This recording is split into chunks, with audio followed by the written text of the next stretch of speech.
Hi, it's Nico Apostle with the Apostle Group at Keller Williams Chicago Lincoln Park, here to tell you today about 3 hidden traps in a typical Chicago real estate contract. The contract we're talking about today is the Chicago Association of Realtors Condominium Real Estate Purchase Agreement. This contract has key points in it that protect both the buyer and the seller, but sometimes people don't know how those work.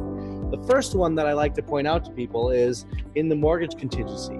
Inside the mortgage contingency of the contract, it does state that a seller is allowed to find a buyer financing if they are not able to find it themselves. What this means for a buyer is that if you are expecting to be able to get out of the contract for some reason later down the road, close to closing, the seller does have the right to find you financing so that you can move forward with the contract. And this has affected my clients in 2 separate situations on both sides of this transaction. I had a buyer looking to buy a foreclosed unit from a bank, but the association had terrible financials and a bunch of things happened to it that happened between the time when we went under contract and when they were about to close.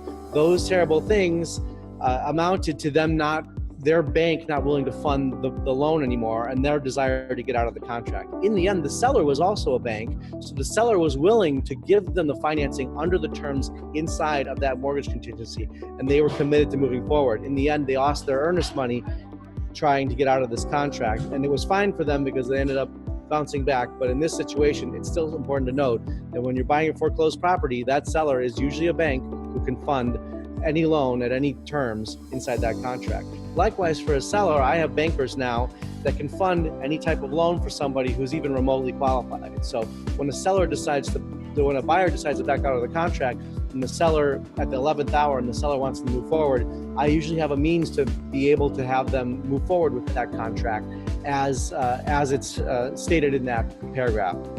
Second major point of trap inside a real estate contract is right here under the real estate taxes. So in Chicago and in Cook County, we pay our real estate taxes a year late. So what that means is we don't know what the taxes are until the end of the year after the year that you purchase. But you don't want to pay for the taxes if you're a buyer for the time that the seller lived there, but we won't know what the seller is going to have in their tax liability until long after you close. You don't want to have to call the seller a year later and say, hey, I got your tax bill, you owe me $3,000. Instead, we try to settle at a closing. And so this is why that tax proration amount is really, really key.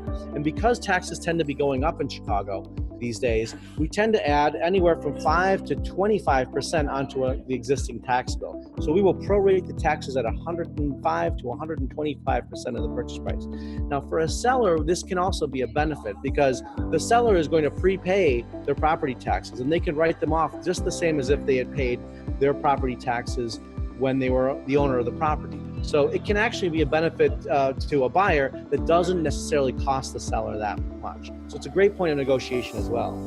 Finally, HOA documents. So not many sellers know this, but if the buyer, every shred of documentation that the association is required to provide per the Chicago Condominium Act is required to be turned over within the first usually 3 to 4 business days of the contract, so their attorney has a chance to look them over during attorney review.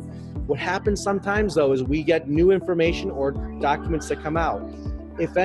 As those documents come out, once they're turned over to the seller and they're received by once they're turned over from the seller to the buyer and they're received by the buyer has to acknowledge receipt of that document, and then after that they have 48 hours to review it and potentially back out of the contract. So it's very important for a seller to receive all those documents up front and hand them over and get acknowledgement from that buyer that they've handed them over so they have a chance to review them, and that time period cycles out at the beginning of the contract period so that you aren't stuck 6 weeks later, 2 weeks before closing, handing over a document and allowing that buyer a chance to back out of the contract. So these are hidden traps. It's important to know where they are and how to navigate around them. It's one of the reasons why we're so successful in what we do here in Chicago.